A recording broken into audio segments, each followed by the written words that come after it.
Coming up on River City Presents, we're going to be discussing Middle Eastern politics with Murray State Professor of Political Science, Dr. Ihsan Alkhatib.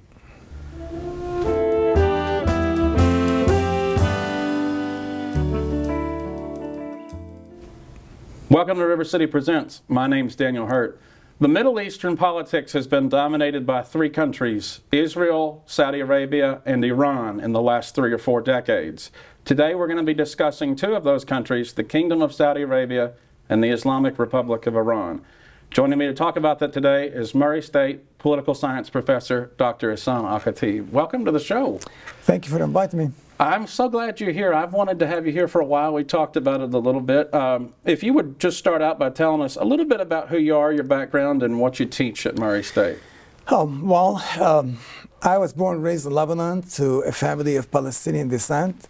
Therefore, I identify as an American citizen of Lebanese and Palestinian descent. I embrace my multiple identities. I know it sometimes confuses people, you're Lebanese, Palestinian, but I think that it's possible to have more than one identity, and I embrace my background. I was born and raised in Lebanon, and I came to this country in 1992. I have a law degree from the University of Toledo and a PhD from Wayne State University in Detroit. And I've been teaching at Murray State since 2010, and I teach in the political science and sociology department. My main load is teaching the legal studies classes. Got it. Yeah, I took you for 2 courses. I had you for international politics and law, or international law and organizations. Yeah. That was the UN course. Yeah. I botched an exam one time in there, and it was okay though. We ended up fixing it, making up for it. But and then I took you for legal studies. So it's been a lot of fun, and I'm glad to have your friendship and on the show. Thank you. So let's just start with, how long has this rivalry between the Saudis and Iran been going on? Did it start with the revolution in '79, or was it before that? Always the question, if you go to history, is how far back?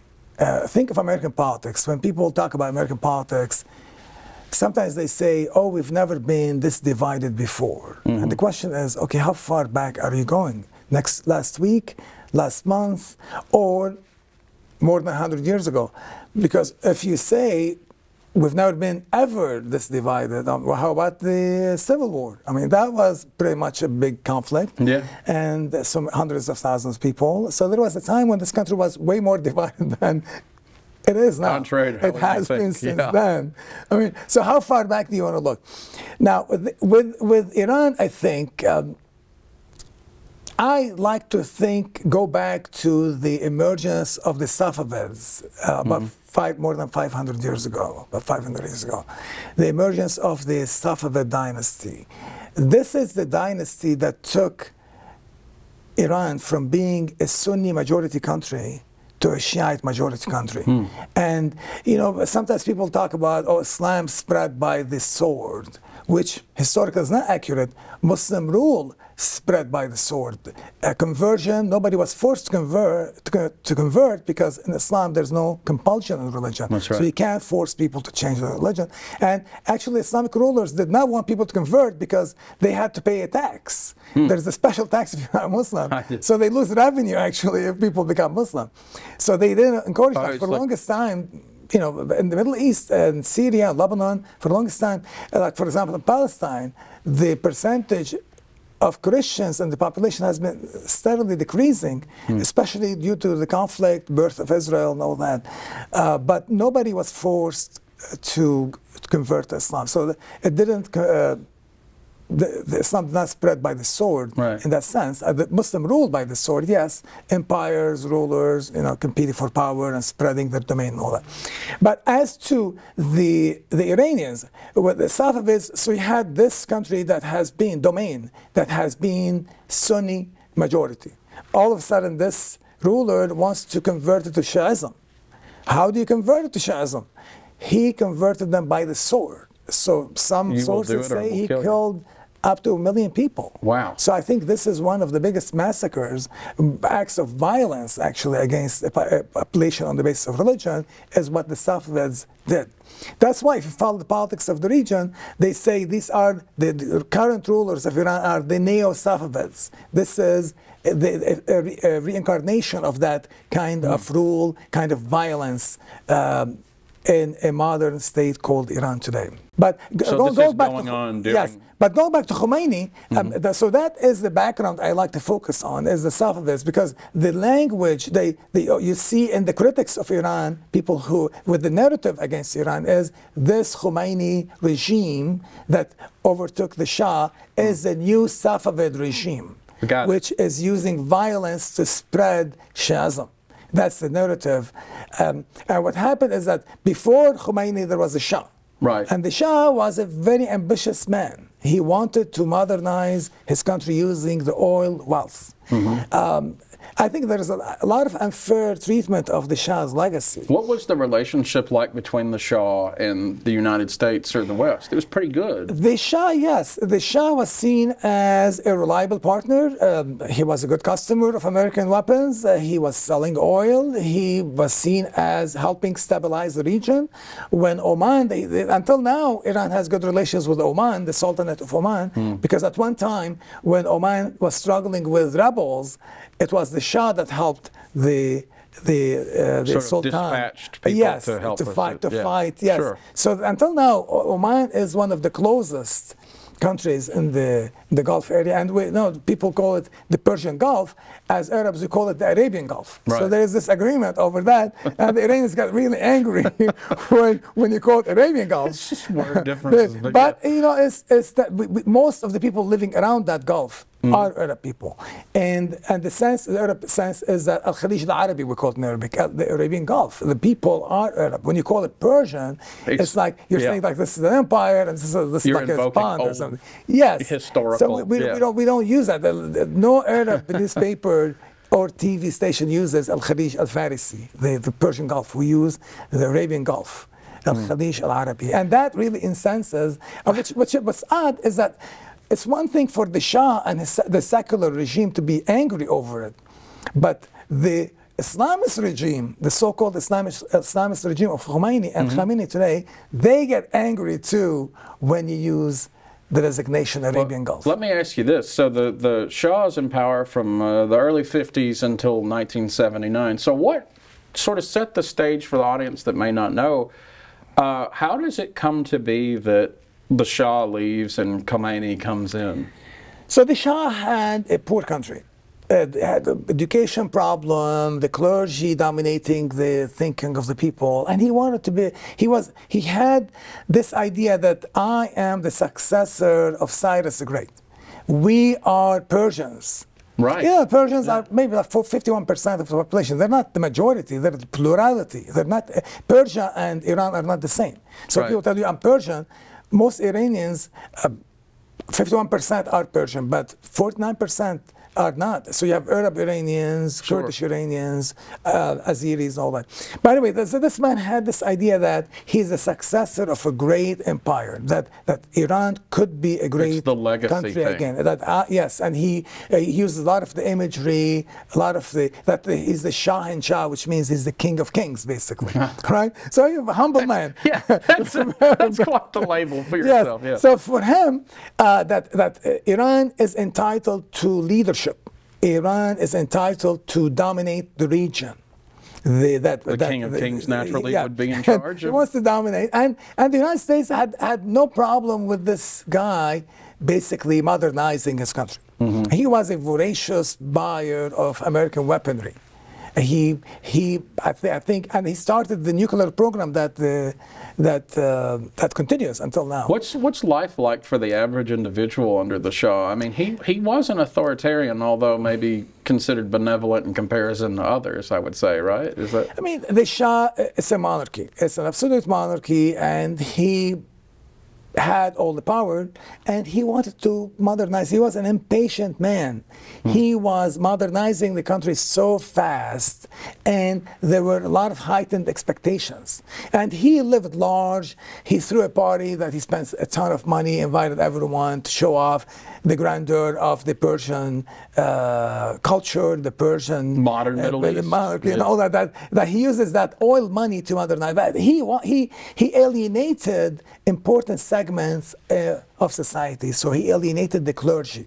He alienated the moneyed people by taking their land. And if you look at pictures of Iran at the time, like they're not wearing hijabs or anything like that. Most people they look pretty Western casual. That is a very good point. If you look at old pictures from Afghanistan and old pictures from Iran, they tell you, oh, look how people lived before the Taliban, before Khomeini. But that's, in a sense, that's misleading. Because that's in the capital. That's in the big cities. But in the countryside, people were very traditional. I got it. They're very attached to the old styles. Like it would be here or anywhere else. Yeah, but the gap between the city and the countryside is much bigger there. They're more traditional. So religion is a bigger factor in their life, and you wouldn't see people walking around in a miniskirt. You would see them in Tehran during Khomeini, but you wouldn't see them in the countryside walking around in shorts. So that doesn't really capture the reality of the Iranian people. The Iranian people, religion is a big part of their identity, and the Shah was actually the leader of the Shiites, the 12 Shiites. Yes, there is this relation between the religious establishment and the monarchy where he is seen as the protector of the Shiites. So even during the Shah, Iran used to send money to the Shiites, poor Shiites in Lebanon. Yeah. But Ayatollah Khomeini, he was exiled, right, at one time because he was a political threat. So in his exile, what's he doing? Just sort of public statements in opposition to the Shah? What happened is if he was just focusing on survival, the Shah, he would have slowed down things big time. Because Samuel Huntington wrote about the danger in his book about modernizing societies, how it's very dangerous. The most dangerous time for a monarch is when you're modernizing. If the people are poor, they accept it. Rich, they're happy, they're rich. When you are transitioning the country from poverty to richness, not everyone's going to become rich at the same time. So they're going to be people that are doing well, people are struggling, people moving into the city, living in the poor areas. They're going to be jealous. Oh, look at these people have money, I don't have money. So he alienated people when actually he was well-meaning and he wanted to modernize the country. So who went after him? The communists went after him, sponsored by the Soviet Union. So there was a very strong communist party in Iran, Tuda. And in addition, you have the landed aristocracy that he took their land and distributed it. The clergy were against him. The bazaris were against him. So he alienated important segments in society. All of them. He doesn't have any friends. Yeah, he doesn't have any allies. And the mistakes were avoidable, actually. But he was just an ambitious man. So and he what Facebook saying, move fast and break things. That's what he did. He's the original move fast and break things. But he gets sick and leaves. But he says he's going on vacation or something. But and then that's when Khomeini comes back on the airplane, right? Khomeini was exiled. He went to Iraq, right? Going back to Khomeini. Khomeini was not a huge name. Khomeini is one of the voices speaking against the Shah. He is exiled to Iraq, and then the Shah makes the mistake of telling Saddam, kick him out. Yeah. So he kicks him out, he lands in France, where he has this freedom to say things. Lenin-esque, right? And, so he made a mistake, actually, by having him kicked out of Iraq. Because now he has a world stage and he has these secular people around him, liberal people. Who'll give him a microphone. And advise him what to tell the world to have the liberals, the Democrats around the world. Oh, look at this old man. It became political. Yeah. So Khomeini is seen as a clergy, but I see him as a brilliant politician. He's 90% brilliant politician, 10% clergy. Because he didn't tell them, if I take power, you're going to be a... Yes, he didn't say, I'm going to have a religious government, the clergy are going to rule. He said about the republic or republic. Even he was so smart when they had the referendum, he organized... Before we get to that, how did he just walk in and take over? Because that's what it looks like. Yeah, Zalman Khalilzad wrote a book called The Envoy about his experience working for the government. And he said he met Khomeini when he was in France. And Khalilzad, he speaks Persian. So when he met, at the time, I think he was working for a think tank. So he was talking to Khomeini, and his advisor was telling him in Persian, tell him this because the Westerns like to hear this. So these liberals, the secular activists around Khomeini, helped him appeal to the world opinion, especially the Democrats, liberals in the West, in the name of human rights, that there is a dictator, and here's this man speaking for the people. He wants a revolution, he wants to change. And so many people were riled up in Iran by the communists, by all kinds of people, all kinds of organizations, and the religious were part of the equation. Khomeini was one of the voices. He wasn't the dominant voice. But a lot of people thought, oh, here's a good old man. He's sort of the representative. Yeah, he's an old man. He looks, he's like living an ascetic life. He doesn't live large. He calls for independence of the country from foreign intervention, not being allied with the U.S. or with the Soviet Union. Sort of modest independence. So look at this guy, look at this harmless guy. He's just a simple man, and he is an important symbol for the opposition to be around him. That's and to exactly be what he wanted them to think. Yes, he's very smart. Even though he wrote a book, Islamic Government, and basically saying that the rule of the jurisprudent, the rule of the wali, the religious scholar. He wrote a book about that. Right. And how did he go back? Well, there was a lot of turmoil, and the Shah was sick. He was dying, he had cancer, and there were mixed messages from Carter, because Jimmy Carter had this human rights agenda. But he also, And he was pressuring, should the army use violence? Shoot these people, don't shoot people. They were afraid, okay, if I shoot people, who's going to protect me, who has my back? The United States was sending them signals, do not fire on these people. Oh, wow. And, yes, and I think there was a deal, Carter administration had a deal with Khomeini, and the United States preferred Khomeini, because what was the alternative? The thinking is, it's either Khomeini or whom? Sure, yeah. Or the communists. And that's if you had to choose between like options you don't like, so you're going to go with the... Yes, so really Khomeini, you can say Khomeini came thanks to Carter. And he presented himself as the best option. And okay, you like the communists? You want the communists? Or you want me? And we're containing them, so that's no go to start with. So in the context of the Cold War, he was the lesser evil. There was chaos in Iran. Iran's a big country, a lot of people, and there was chaos. There were all kinds of movements, all kinds of factions. All kinds of factions. So it was, let's watch and see who's going to emerge on top. And they were using, and the hostage crisis was part of this internal dynamic of these different factions fighting each other. And the clergy and the liberals. The clergy versus liberals. The clergy, they showed the liberals and the seculars and those with PhDs from the West who was boss. They outsmarted these people who are liberal and who are secular. So basically the clergy came to power riding two mules, the communists and the liberals. Yeah. And once they were there, they were able to eliminate this opposition and rule. But what did Khomeini do? He had a referendum, okay? Well, because otherwise it looks like it's a dictatorship. You remove the Shah, you replace it with a bearded Shah. Yeah, that doesn't look right. Yeah. So what he did is he had a referendum, and he was so smart. He said, I want the language to be very specific and it was going to be very short. The question is this: do you want the monarchy or do you want an Islamic Republic? Look how brilliant it is. I mean, the guy was just a genius. But he doesn't say what that is. Yes.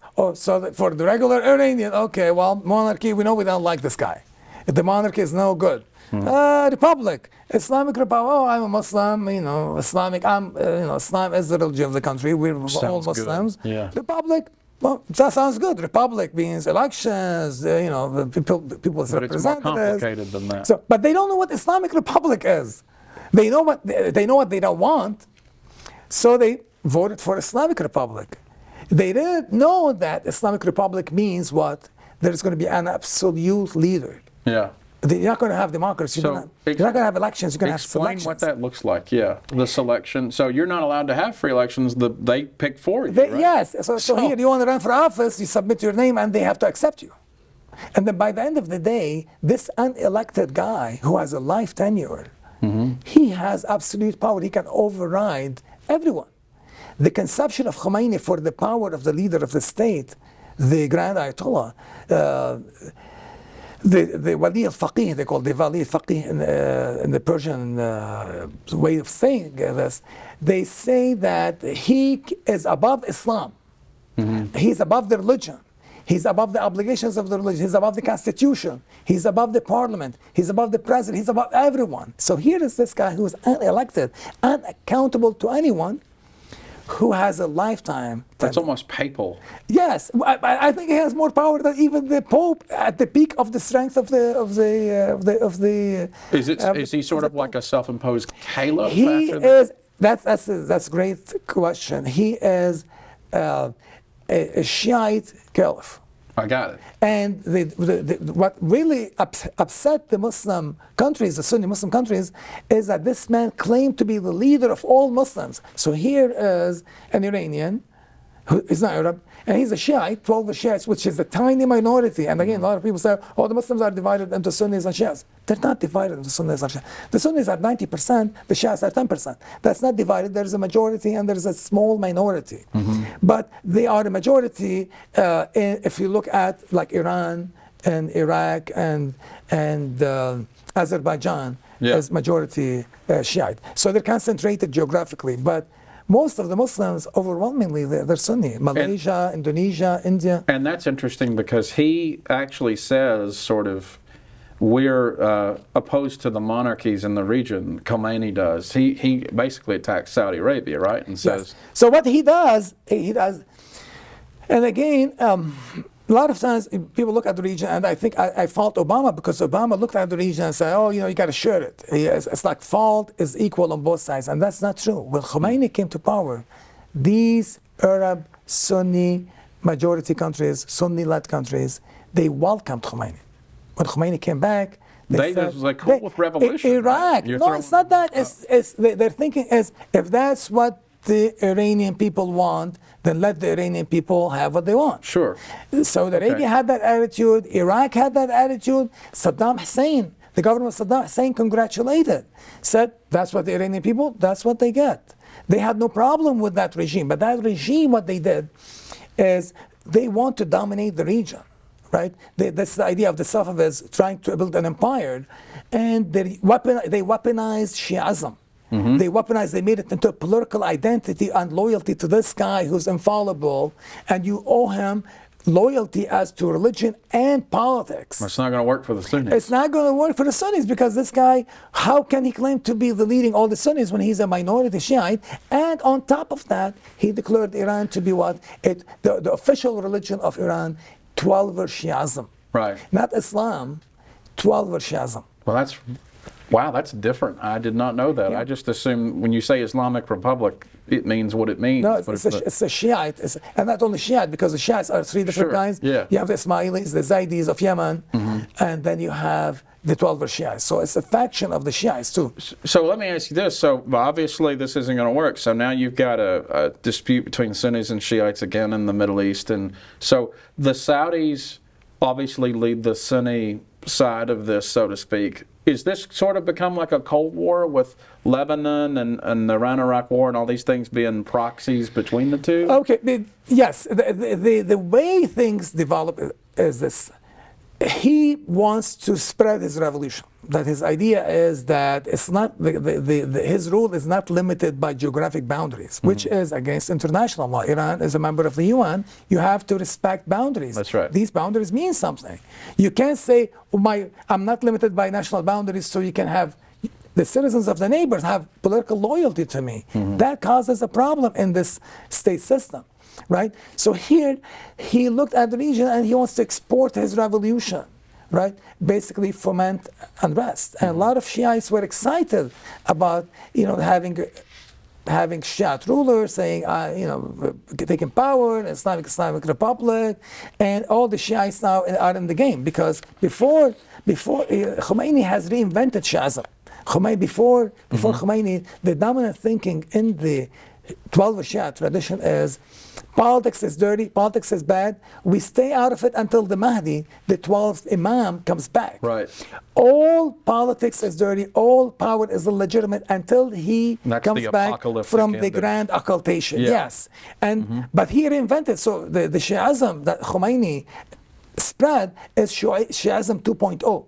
It's the second version of Shiism. It's not the classic traditional Shiite, which was fine. Problems. Which creates huge, massive problems for the region. And Khomeini looked at the region and saw what is the stumbling block in him spreading his Iraq. He saw Iraq as the country that can block his expansionism. So that what they did, despite all the welcome, all the effort of the Iraqi government under Saddam Hussein to reach out, to say we want good relations, all that, they started the tapes, the cassettes that attacking the Shah. They redid them to instead of they replaced the Shah with Saddam, asking the people of Iraq to rise up against Saddam. And they started. Saddam responds by. And Saddam does not respond right away. They assassinate officials. There is a militia blowing up things. They try to kill Saddam, creating internal strife. Yes, Tariq Aziz they tried to kill him, to assassinate him. There are clashes at the border. There is a plane at the very beginning, before Iraq invaded Iran. They always say that Iraq started the war.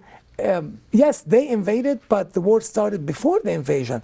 Well, of course you're going to invade if the interior of your country is under attack from within. They actually downed a pilot that was bombing Baghdad at the time, and they held him for 10 years to show that we did not start the war.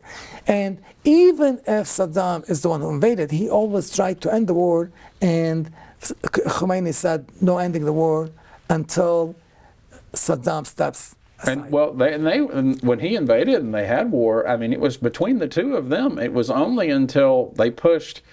Well, and one of the things I wanted to ask you about was there's this famous story of during the war, Iran's very unprepared in comparison to the established Iraqi army, so they like send kids out with those keys. Yeah. And how did that work? They were just. Yeah, I mean, if you look at the map, look at the population, look at the geographic size, Iran is a lot bigger. I mean, you look at the map, oh, that's it, much bigger, you're fighting a much bigger neighbor, but Iraq had no choice. And then the Khomeini regime, and again, it's just brilliant politics, that's amoral. I mean, they thought, okay, that's an awesome opportunity to consolidate power. Having a foreign enemy, having an external enemy, who's going to be against the government? Hey, we're fighting, we're being invaded. So rallying people around the regime, being ruthless with the opposition, because hey, we're fighting for an invader. You have to stand with us. Yeah. So they use that. That's like a godsend. He was very happy that Saddam crossed the border, and yes, they had a lot of good weapons because of the Shah. The Shah bought he weapons, got American weapons. But the regime weakened itself by ruthlessly killing so many people from the military. Well, your best folks are dead. Yes, but, so and then yes, they used children. They used to put. They give them like a key to heaven, plastic made in Taiwan or China, and this is the key to heaven, and have them walk on the mines to clear the mines for the tanks, which is a war crime. I mean, sending children to die in that fashion.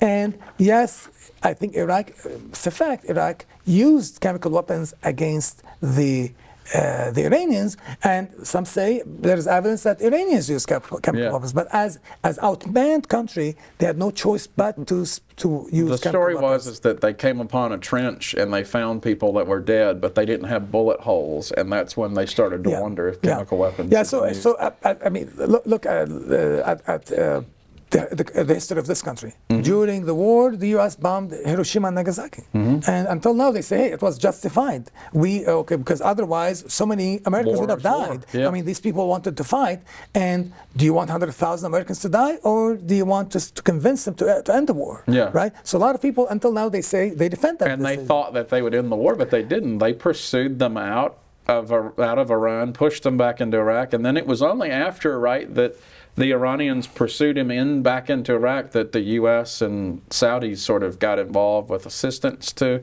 Iraq, or had they been helping them all along?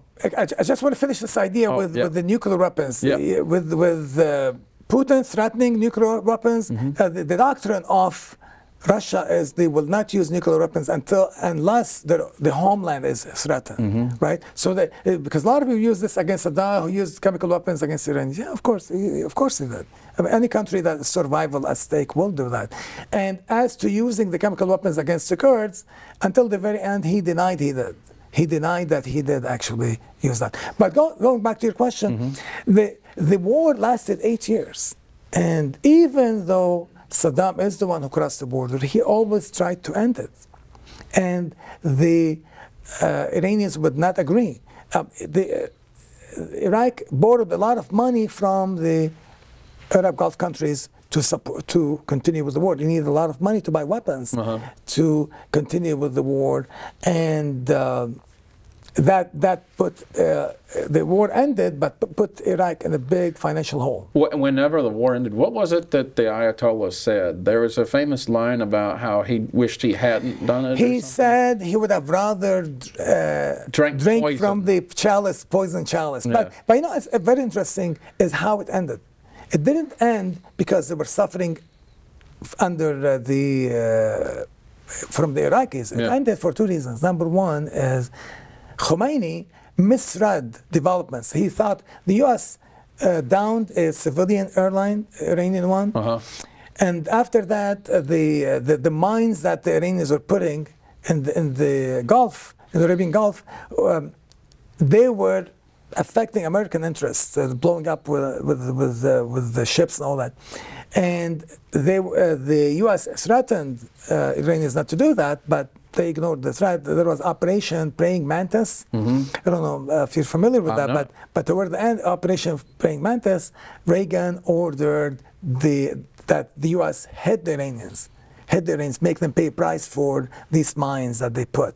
That hamper international. So the U.S. was waters. Like, okay, this has got to stop now. So he hit him hard, and you notice there's a video, really neat video on YouTube. We'll say the Americans saying, "Get off the platform, we're going to blow it off," and then you have the Iranians escorting to run, and it was like the fastest, shortest war. Yeah. But once Khomeini saw this airline downed, Praying Mantis, he said, okay, the U.S. is joining the war on the side. He read it as such and ended. I got to get out.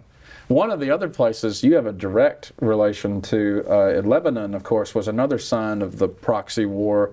Iran was looking for influence there, and they found it, right? So tell us about what happened. Well, you see, with Lebanon, they want to spread the revolution, right? So Lebanon does not have a strong central government, national government, and it has a civil war. So what they did is, and that's before, there is this myth that Hezbollah was born to fight Israel because Israel invaded Lebanon in 1982. And Hezbollah was, for the viewers that may not know, that's the Party of God. Yes, Party of God, yes. And they're a militia group. Yeah, right? the militia group. And the thinking, a lot of literature in the Middle East, it was born to resist in response to the occupation. That's not true. The Iranians were building it up before the invasion. They were sending the Revolutionary Guard, they were training in the Bekaa of Lebanon. And when Israel invaded, actually they didn't fight. They actually did not fight. Why not? No, because they wanted the Palestinians to be defeated and leave. Oh, I see, yes. And then replace them. Enemy of my enemy is my friend. Let that play out. So clean it out, get rid of them, and then we'll take over.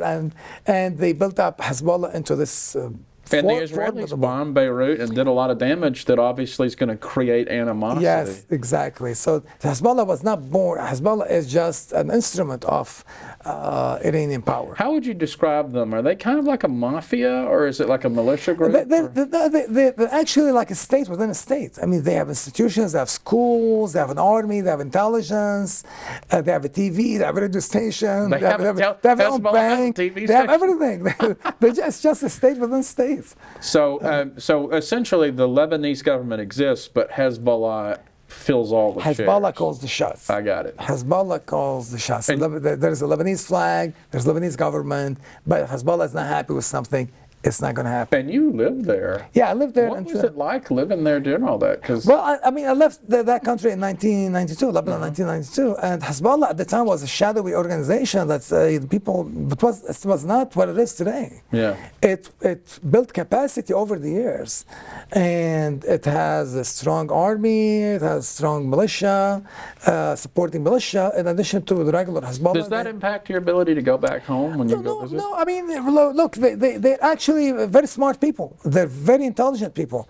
And if you are disagreeing with them, you're giving an opinion, they're not going to go find you and kill you. They care about people who organize resistance to them. Right. The people who can make a difference. If you're living your life. But you're on Facebook, so I don't like them. They don't care. Because at least because you have Lebanon, the demographics of Lebanon, you have a third Christians, a third Sunnis, and a third Shiites.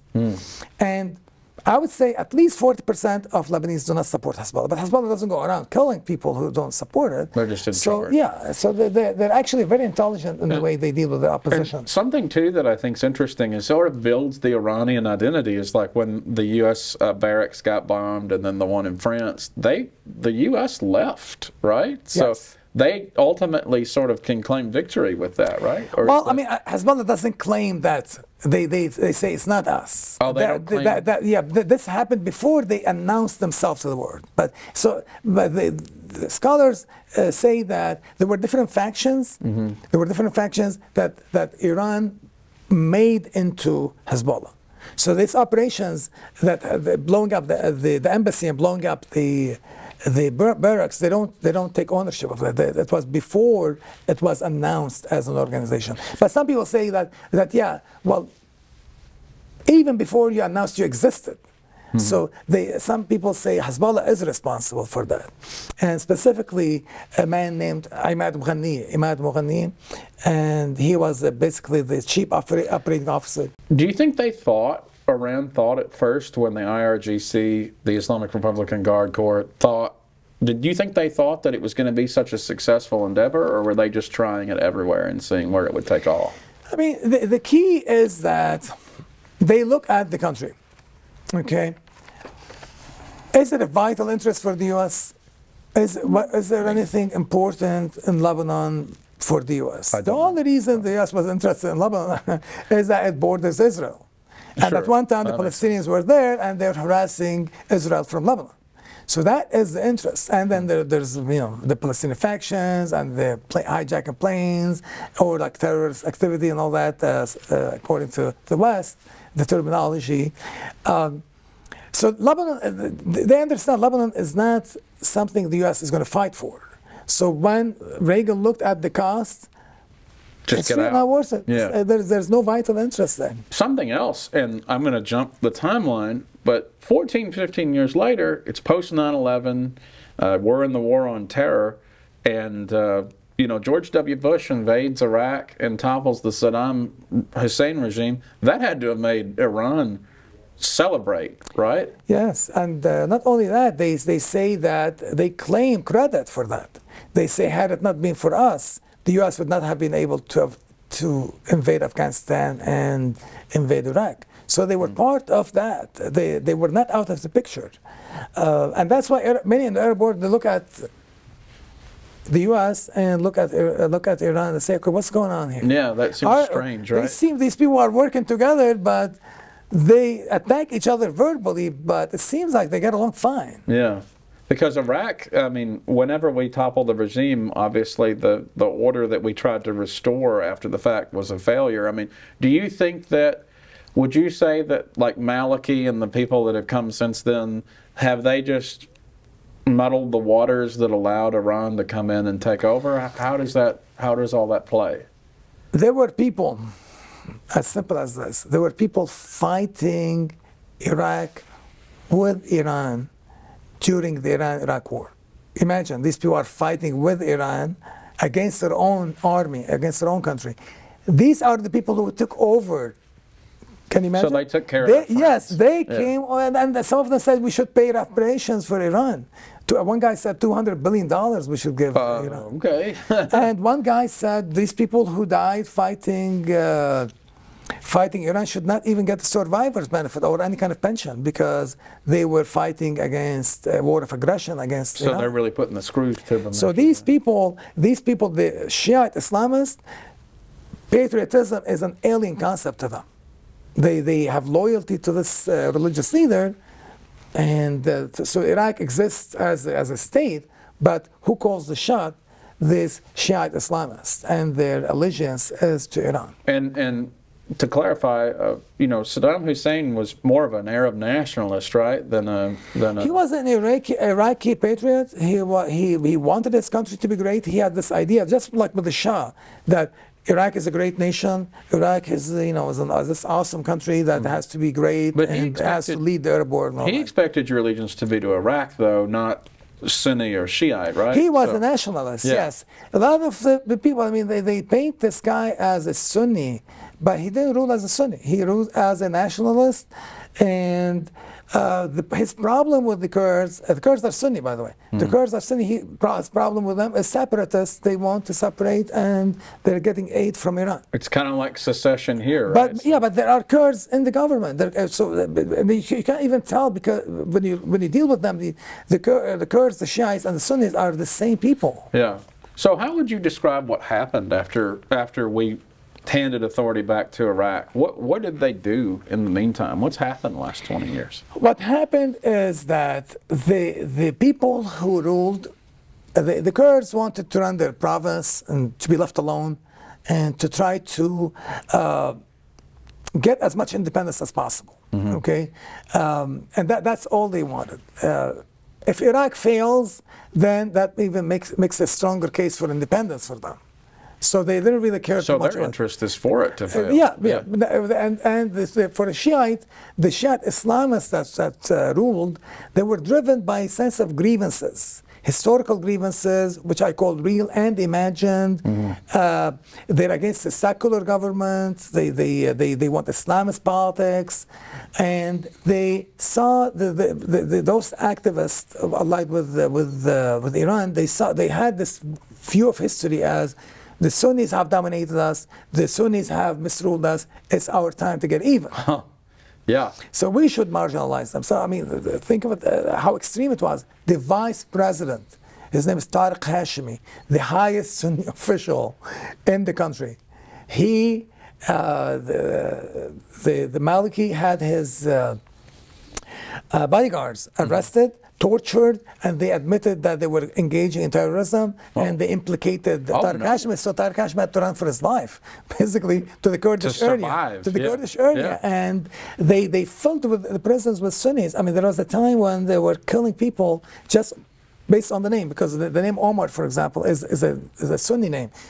Shiites don't name their kids Omar. Oh, wow, so they were, from the ID, the name, they were killing people just because their name was Omar. This is like way, way back. This is like ancient mindset, medieval.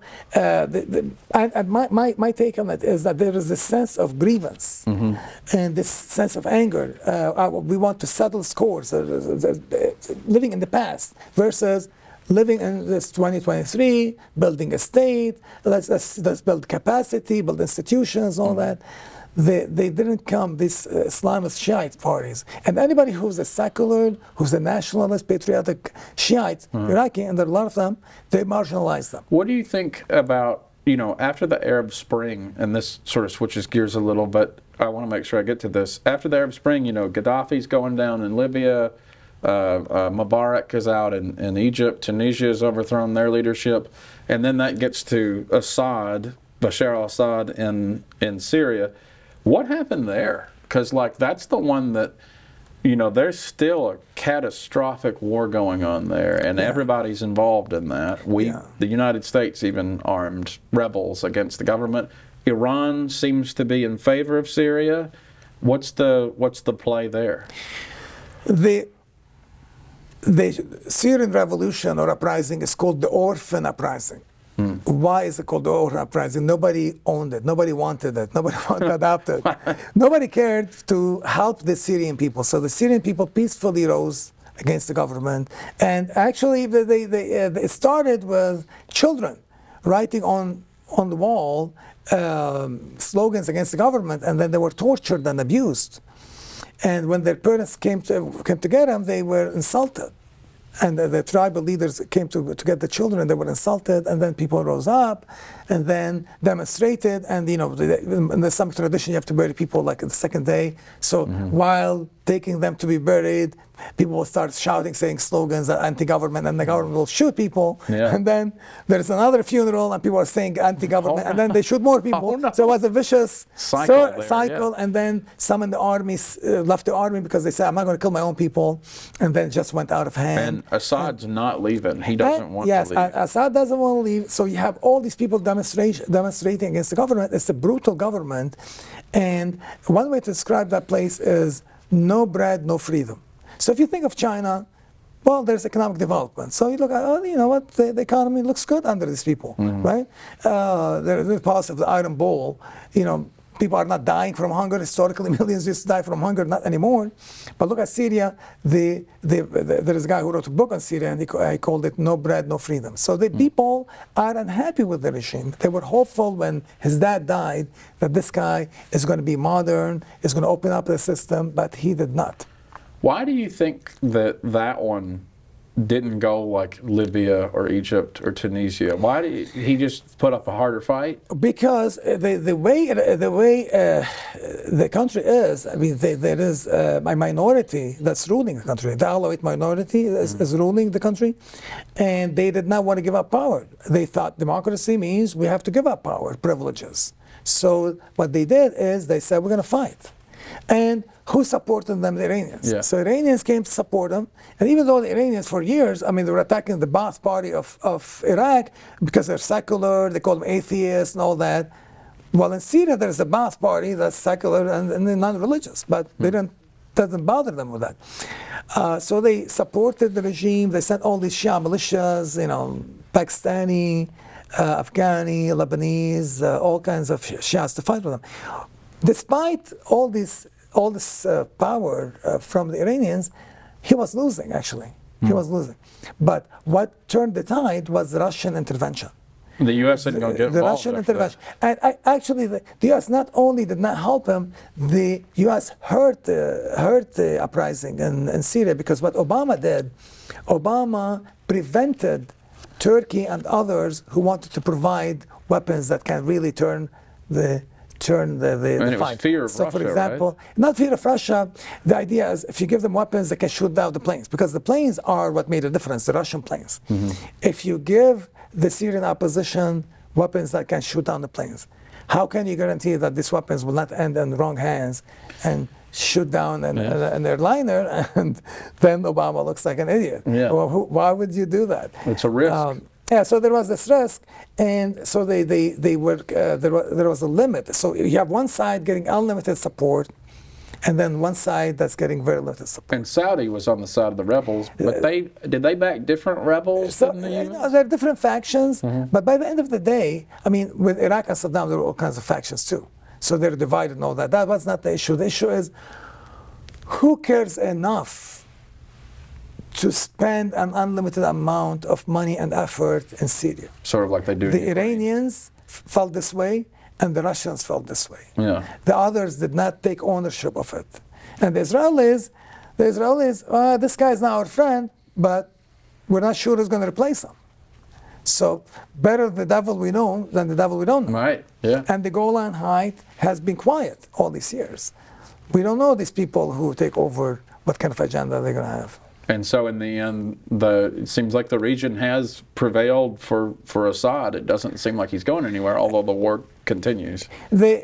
For the Middle East countries like Egypt, like Saudi Arabia. Saudi Arabia, especially Saudi Arabia. Saudi Arabia, and I think that is a big part of what's going on now, is that here is a leader who I think is the most important figure, one of the three most important figures in the history of that region. Saudi leader. Number one is Prophet Muhammad is the most important. Then Ibn Saud, the guy who created the country. And third is Mohammed bin Salman, the crown prince. He is such a transformational, important figure. Unbelievable. How is he impacting this Cold War? He actually wants to do, you know, in economics they say about trade-offs between butter and weapons, that you can't, if you're fighting a war and you want, like with the U.S. with the Vietnam War in Great Society, you know, with the money, where the money, yes, you're fighting, that takes away from the domestic. Yes. So for him, he wants to modernize the country.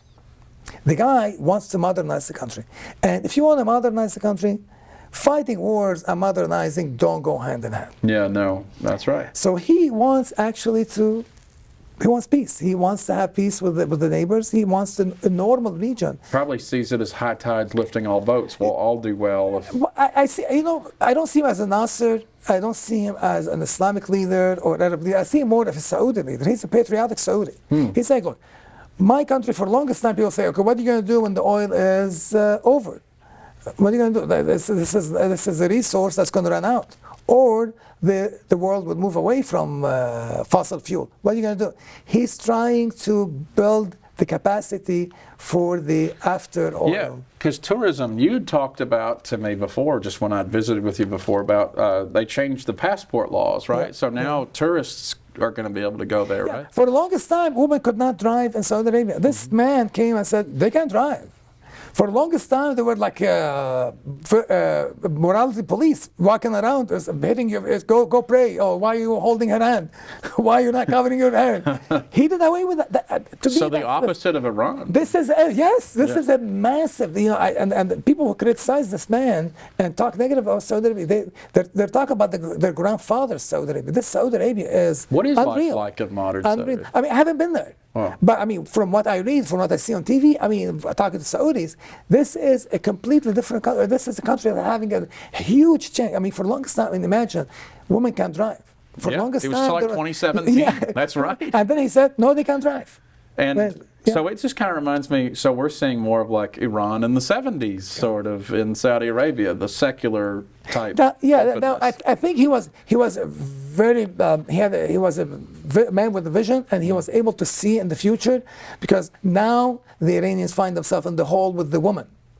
He avoided clashing with the woman, because with the woman and personal freedoms, all that loosening up, now the Saudi women are happy with them. Yeah.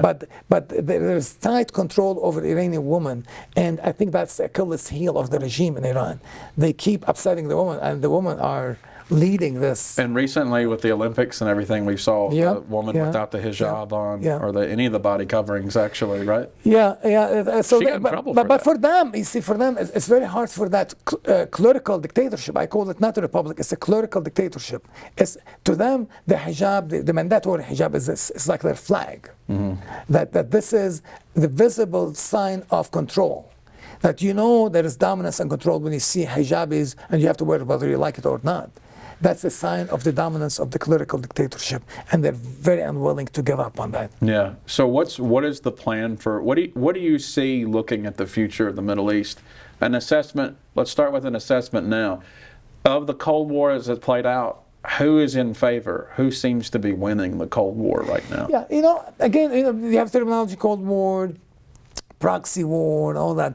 And I think it doesn't really capture a lot of the reality of it. The reality of it is Saudi Arabia has always been a status quo power. It doesn't have ambition to lead anybody. It doesn't want to lead the Arab world. It doesn't want to lead anyone. It has not have the model, and it wanted to like countries to be like it, right? I mean, they got involved on the world stage with Afghanistan.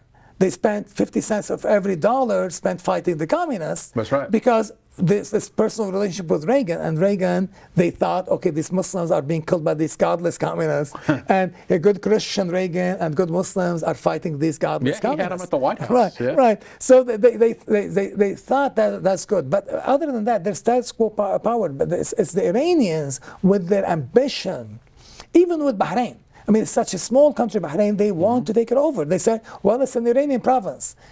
It is a country. Who says that? The Iranians say that. I mean, they say that Bahrain is a province. That's very aggressive. That they want to take it back, and they try to, like, they had this uprising in Bahrain that was pushed by the Iranians to overthrow the regime, and then have an Islamist government who will swear allegiance to the Iranian. So they're Ayatollah. still actively out looking.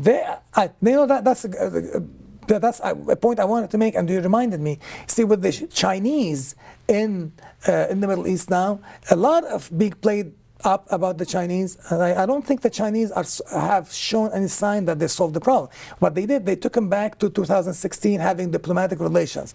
Big deal. They had diplomatic relations and they had terrible relations at the same time.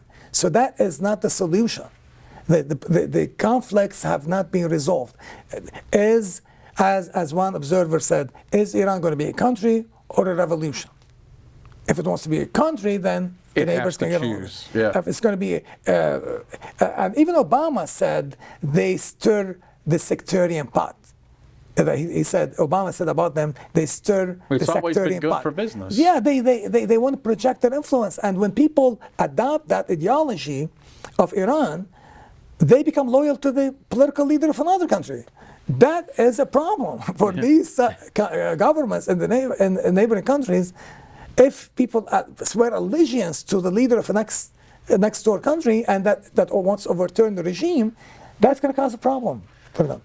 Well, it's very complicated. We're out of time, but I have enjoyed this conversation thoroughly, and I hope you'll come back with us and talk Middle Eastern politics and maybe some Israeli-Palestinian stuff down the road. Okay, thank you. Absolutely. That was my guest, Murray State Professor of Political Science, Dr. Ihsan Alkhatib. Please join us next time. Thank you very much.